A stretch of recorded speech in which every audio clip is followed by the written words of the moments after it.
여러분, 지금 이 화면 좀 보세요. 미국에서 공부 좀 한다는 엘리트 대학생들이 한국 산속에 들어오더니 집단으로 멘붕에 빠졌습니다. 얘네들이 지금 그냥 시원해서 이러는 게 아니에요. 사실 미국 대학생들 웬만한 자연경관에는 눈도 안 깜짝합니다. 그런데 이 친구들이 한국 계곡물에 발을 담그자마자 이건 말도 안 된다, 반칙이다 라며 소리를 지릅니다. 이거 소문나면 미국인들 너도 나도 한국으로 몰려올 거라며 제발 소문내지 말라고 신신당부한 기막힌 사연. 지금 바로 공개합니다. 이들은 한국 유학 생활의 로망에 푹 빠져있던 교환학생 친구들입니다. 그동안 이들은 홍대의 화려한 밤거리와 맛있는 K푸드에 푹 빠져 지냈죠. 하지만 오늘 이들의 리더격인 에이스가 조금 특별한 제안을 합니다. 맨날 술만 마시지 말고 서울의 진짜 얼굴을 보러 가자. 하지만 친구들은 그저 동네 뒷산 산책 정도로 생각한 모양입니다. 한국산이 높으면 얼마나 높겠어. 그냥 조금 걷는 거잖아. 식은 죽 먹기지 라며 등산 후에 마실 시원한 소주 생각에 들떠 웃어 보입니다. 하지만 이들의 근거 없는 자신감은 북한 산행 버스에 올라타자마자 산산조각이 나고 맙니다. 버스 안을 가득 채운 건 자신들과는 전혀 다른 아우라를 뿜어내는 한국의 어르신들이었습니다. 머리부터 발끝까지 완벽하게 무장한 알록달록한 등산복과 날카로운 스틱, 그리고 바위를 씹어먹을 듯한 단단한 등산화까지 마치 히말라야 정복이라도 앞둔 원정대 같은 어르신들의 포스에 청년들은 슬슬 눈치를 보기 시작합니다. 반바지에 티셔츠 한 장 달랑 걸친 자신들의 모습이 어쩐지 초라하게 느껴지기 시작한 거죠. 특히 산 입구에서 신발을 벗어던지고 맨발로 바위를 타는 고수들을 목격했을 때 청년들은 경악을 금치 못합니다. 저게 정말 사람 발인가요? 한국 사람들은 발바닥에도 근육이 있나 봐. 이것이 이들이 처음 마주한 K등산의 위험이었습니다. 본격적인 산행이 시작되자 상황은 더욱 심각해집니다. 북한산은 예부터 기운이 세기로 유명한 바위산이죠. 깎아지른 듯한 거대한 암벽들이 병풍처럼 둘러쳐진 이곳은 초보자에게 절대 호락호락하지 않습니다. 초입에 시원한 계곡물에 발을 담그며 여기가 파라다이스라고 외치던 여유는 단 30분 만에 비명으로 바뀝니다. 끝도 없이 이어진 가파른 돌계단과 수직에 가까운 암벽 구간, 평지에서만 살아온 청년들에게 이곳은 지옥의 계단 그 자체였습니다. 이건 등산이 아니라 암벽 등반이야 라며 난간을 생명줄처럼 붙잡고 네 발로 기어가는 청년들 옆으로 우리 어르신들은 뒷짐을 지고 여유롭게 스쳐 지나갑니다.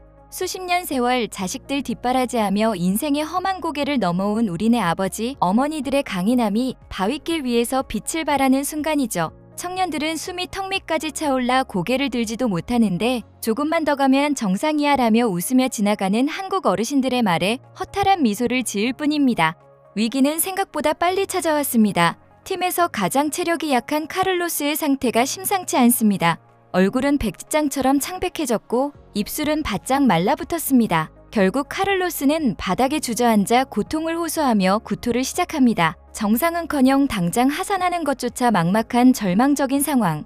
청년들은 당황하며 어쩔 줄 모릅니다. 하지만 그때였습니다. 주저앉은 외국인 청년을 본 한국 등산객들의 따뜻한 시선이 이어집니다. 말은 통하지 않지만 엄마 같은 눈빛으로 배낭에서 시원한 오이 한 토막과 사탕을 꺼내 건네는 손길. 에구, 총각들이 고생이네. 이거 먹고 힘내.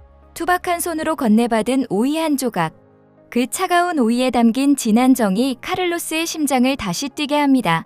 생전 처음 보는 외국인에게 자신의 귀한 간식을 선뜻 내어주는 이 모습. 청년들은 이것이 바로 말로만 듣던 한국의 따뜻한 오지랖이자 인류애라는 사실을 피부로 느낍니다. 한국 사람들은 산에서 왜 이렇게 친절한가요? 라는 질문에 우리는 그저 이게 우리네 마음이라고 웃어 보일 뿐입니다. 산의 날씨는 변덕스럽기 짝이 없습니다. 자욱한 안개가 순식간에 시야를 가려버린 상황. 카를로스는 잠시 일행과 떨어져 길을 잃는 돌발 상황까지 발생합니다. 30분이라는 시간 동안 낯선 산 속에서 홀로 고립된 공포. 카를로스는 나중에 말합니다. 그때 정말 여기서 죽을 수도 있겠구나 싶었어요. 하지만 그는 포기하지 않았습니다. 아까 마주친 한국 어르신들의 강인한 미소와 따뜻한 손길을 떠올리며 떨리는 다리로 다시 길을 찾아 나섭니다. 마침내 친구들과 다시 재회했을 때 청년들은 서로를 끌어안으며 안도합니다. 이 위기는 이들을 더욱 단단하게 만들었고 이제 목표는 오직 하나, 정상을 향한 마지막 사투뿐입니다. 서로의 엉덩이를 밀어주고 손을 끌어주며 마침내 도달한 해발 836m 북한산 백운대 정상. 그곳에 서는 순간 청년들은 약속이라도 한 듯 일제히 말을 잃었습니다. 발 아래 펼쳐진 것은 단순한 풍경이 아니었습니다. 빽빽한 빌딩 숲과 굽이치는 한강, 그리고 그 도시를 자비롭게 품고 있는 푸른 산줄기들. 첨단 기술의 도시와 태고의 자연이 완벽하게 공존하는 이 이질적이고 경이로운 광경에 청년들은 전율합니다. 서울이 이렇게 아름다운 곳인 줄 정말 몰랐어. 한국은 정말 미친 듯이 위대한 나라야. 카를로스는 결국 참았던 눈물을 터뜨리고 맙니다. 힘차게 휘날리는 태극기 앞에서 이들은 경건하게 기념사진을 남깁니다. 이 이방인들의 가슴속에 대한민국이라는 네 글자가 훈장처럼 새겨지는 순간입니다. 정상에서도 한국인의 정은 멈추지 않습니다. 좁은 바위에 옹기종기 모여 앉아 서로 음식을 나누는 한국인들의 모습. 자신들도 힘들게 짊어지고 올라온 귀한 음식을 모르는 이방인에게도 기꺼이 권하는 이 나눔의 문화. 청년들은 그 풍경을 보며 깨닫습니다. 이 험한 바위산을 매일같이 오르는 한국인들의 강인함이 어떻게 이 위대한 도시 서울을 일구어냈는지를 말이죠.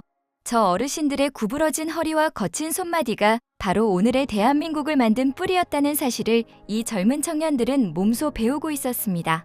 하지만 감동의 여운을 즐길 시간은 짧았습니다. 산의 해는 평지보다 훨씬 빨리 저물고 어느새 산은 칠흑 같은 어둠에 잠깁니다. 랜턴 하나 준비하지 못한 청년들에게 하산길은 다시 한번 거대한 장벽이 되어 돌아옵니다. 하산 중 다시 길을 잃고 2시간 동안 어둠 속을 헤매는 극한의 상황. 우리가 과연 무사히 집으로 돌아갈 수 있을까? 절망이 다시 고개를 들 때 이들을 도와준 건 역시 산을 지키던 한국의 베테랑들이었습니다. 어둠 속에서 밝은 랜턴으로 길을 비춰주며 하산을 돕는 보이지 않는 손길들. 그분들은 마치 밤하늘의 등대처럼 앞장서서 청년들의 발밑을 비춰주었습니다. 말은 통하지 않아도 그 듬직한 뒷모습은 청년들에게 한 줄기 빛과 같았습니다. 2시간의 야간 사투 끝에 무사히 산 아래 가로등 불빛을 마주한 청년들. 이들은 서로를 껴안고 환호합니다. 하산 후 먼지를 뒤집어 쓴 채 먹는 햄버거 한 입. 카를로스는 웃으며 말합니다. 아까 산에서 올 때만 해도 내가 이걸 먹을 수 있을 줄 몰랐어. 이건 내 인생 최고의 식사야. 리더 에이스 역시 진지한 눈빛으로 고백합니다. 오늘 우린 단순히 산에 오른 게 아니야. 한국의 진짜 심장을 보고 왔어. 험한 바위 위에서도 서로를 밀어주고 오이를 건네고 어둠 속에서 길을 비춰주는 그 뜨거운 마음 말이야. 여러분, 오늘 이 푸른 눈의 청년들이 북한산에서 마주한 것은 무엇이었을까요? 그것은 단순히 아름다운 풍경만이 아니었습니다. 가장 험난한 순간에 기꺼이 손을 내미는 한국인의 따뜻한 정이었고, 수만 번의 발걸음으로 이 거친 땅을 일궈온 우리 아버지, 어머니들의 위대한 기계였습니다. 북한산은 이들에게 가르쳐 주었습니다. 혼자 가면 빨리 가지만 함께 가면 더 멀리, 더 높은 곳에 도달할 수 있다는 인생의 진리를 말입니다. 집으로 돌아가는 이들의 뒷모습이 오늘 아침보다 훨씬 단단하고 성숙해 보입니다. 오늘 흘린 눈물과 땀방울은 이들이 진정한 한국의 친구로 거듭나는 소중한 자양분이 되었을 겁니다. 오늘도 우리 곁을 변함없이 지키는 웅장한 북한산처럼 시청자 여러분의 인생에도 모든 고난 끝에 찬란한 정상이 기다리고 있기를 진심으로 응원합니다. 한국은 알면 알수록 위대한 나라입니다. 이방인 청년들의 이 진심 어린 고백이 우리 가슴 속에 깊은 자부심으로 남길 바랍니다. 이 채널은 전 세계인의 관점에서 바라본 한국의 진짜 모습을 전하는 채널입니다. 여러분의 소중한 구독과 좋아요는 더 좋은 영상을 만드는 큰 힘이 됩니다. 끝까지 함께 해주셔서 진심으로 감사합니다. 더 감동적인 이야기로 다시 찾아뵙겠습니다. 시청해주셔서 감사합니다.